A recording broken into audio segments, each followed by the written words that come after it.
car manufacturers are scamming you guys. Now, it doesn't really matter what you like, right? Because a lot of you may like Benz and the history of Benz, or Porsche.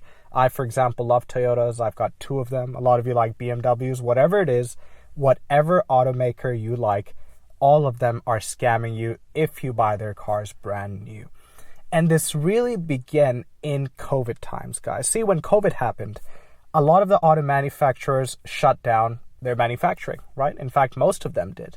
And there were a couple of reasons for that. One, they predicted lesser demand. But second, the regulations and the way the policies were going in pretty much all of the countries, it meant that they couldn't operate and do business the way they were previously doing business, right? So what did they do? They shut down or limit a lot of the manufacturing. But as we all realize, guys, the consequence was pretty different to what everyone expected.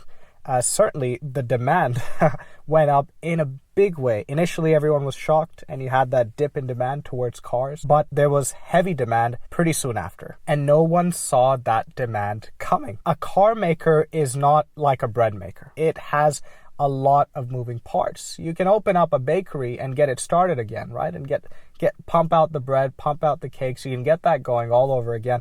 But with a car maker, the way manufacturing structured, you've got things like just in time, you've got different parts of the supply chain. It's not so easy to start all of that back up again, especially when a lot of your suppliers, the people who supply some of your parts, are still under heavy restrictions. So the demand went high and auto manufacturers couldn't supply for a long time. And there was a big consequence, guys. And the big consequence was felt in the used car market. Overnight, used car prices skyrocketed. A lot of you listening to my video here would have sold your cars during that time, and you would have found that you made money. In fact, during that time, I think I sold 2 cars and I made money on both of them. A lot of people did the same. That was the case across a lot of the different cars. Mostly that applied to cars that people really wanted, things like Toyotas, Hondas, and a lot of the new sort of performance sports cars, etc. But overall, guys, prices did go up. And what happened is that manufacturers saw what was going on, but it wasn't affecting their bottom line in a good way because they don't make money from the used car market. So now you've got Toyota, Audi, BMW, Mercedes, you've got all of these brands sitting on the sidelines watching this frenzy, and they're unable, guys. They're unable to do anything about it. The used car market, it's the private seller who's winning out. They just bought this car, and if they were lucky enough to get a car brand new, they could flip it the next day for many $1,000s more. I remember there was a craze here in Australia where people were buying RAV4s and flipping them, guys, and Toyota was, Toyota couldn't control it, right? People were making tens of thousands of dollars on RAV4s. Car manufacturers saw that, and slowly they pushed up their supply. But as I said, it's difficult to start up the supply. So what do? What does a car manufacturer do when they want in on the action? Well, they raise their prices. Now, guys, I've got a Master of Business Administration. I'm an engineer as well. The reason I'm saying this is there is definitely an element of economics to why the car manufacturers raised their prices, and that has to do with inflation. It costs them more to make cars, hence they had to raise their prices. The element I want to discuss is the element of profit making, because that is also an element of this. And what happened is that you had mid-yearly price increases for these manufacturers because they said, you know what, the demand is so high, the supply is down here, why don't we increase the pricing, right? Because sometimes it's okay if fewer people buy your cars, but you're able to make more money per unit sold. So that's what they did, guys. They had a mid-year price increase, and then a yearly price increase, and then another mid-year price increase. 2021, 2022, 2023, 4, and even until 2025, manufacturers have continued to raise prices. It has been nonstop.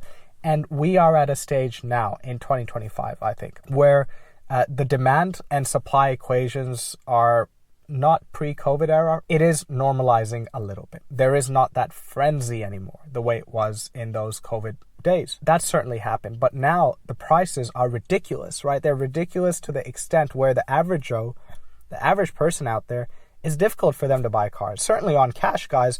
In Australia, a Golf R is upwards of $80,000. A Civic Type R is just about $80,000.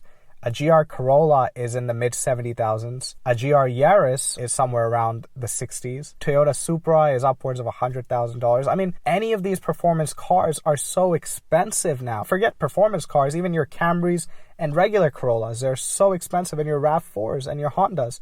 It's really the Chinese automakers that are cheap nowadays, and Hyundais are really expensive as well. And Hyundais are good cars, but they've become really expensive. They're sort of filling in the gap that Toyota left. Toyota's gone up market, and now Hyundai is what Toyota was in terms of their pricing. So the prices are ridiculous, but I want to tell you how to flip the script, because you have to, guys. You can't buy these cars brand new. Here's how you flip the script. The very first thing you must do, guys, is buy your cars certified pre-owned. Simple as that. Do not buy your cars brand new. I don't think there's any car out there, especially for the average Joe, that I recommend them purchasing brand new. Certified pre-owned is the name of the game. And the way certified pre-owned works and how it's best that you do it is probably buy a car that's 2 to 3 years old. 2 to 3 years old means you have 3 to 2 years of warranty remaining, because most cars have 5 years of warranty. Now, when you buy certified pre-owned, a lot of the car makers, what they do is they add an additional year of manufacturer warranty. Not, that cheap warranty, but this is the proper manufacturer warranty. So all of a sudden, if you bought a car that was 2 years old, it would have 3 years of warranty remaining. If you go CPO, that gives you 4 years of warranty. And that's almost as good as having a brand new car which has 5 years of warranty, guys. And what have you lost? The only thing you've lost is that your bum is not the first bum in that seat, in that driver's seat. That's what you've lost, because you've got your warranty near new. You're winning, guys. And the best part is you have removed the depreciation. The first owner takes a big hit. And certainly there's a big hit, because just like in the COVID era, guys, when the used car market was showing you the real supply-demand equation, in today's era, it's the same. The used car market is showing you the true supply and demand equation. And it's showing you that these cars are not worth what the manufacturer thinks they're worth, right? A Golf R, which is $80,000 brand new, is like that, guys. Like that, it is in the 60s. In the used car market. I want to cover another element, because this is where I think people get tripped up. You have to understand the market is quite efficient. A lot of people, guys, they see a car out there in the used car market and it hasn't depreciated much, and they avoid those cars. They say, you know what, this is still so highly priced, at some stage it's going to drop like a rock, I've got to avoid that. And often that's not the case, guys. Often those cars are priced really well and really high up in the used car market, because those are just desirable cars, and they're going to stay desirable. They're quality cars. We call those quality stocks in the stock market. They're always priced high. Even when the market crashes or there's a dip, these stocks are resilient, guys. These stocks always stay up. And a lot of people, when there's market crashes and these stocks maybe get a 5-6% discount and another stock gets a 20% discount, a lot of people go and buy that 20% discount stock. But that's the wrong move, guys, because quality stocks are always going to have your back. Well, nothing's guaranteed in life and business and finance, but statistically speaking, or on average, you're going to be safer in a quality stock. And that's the thing with cars as well.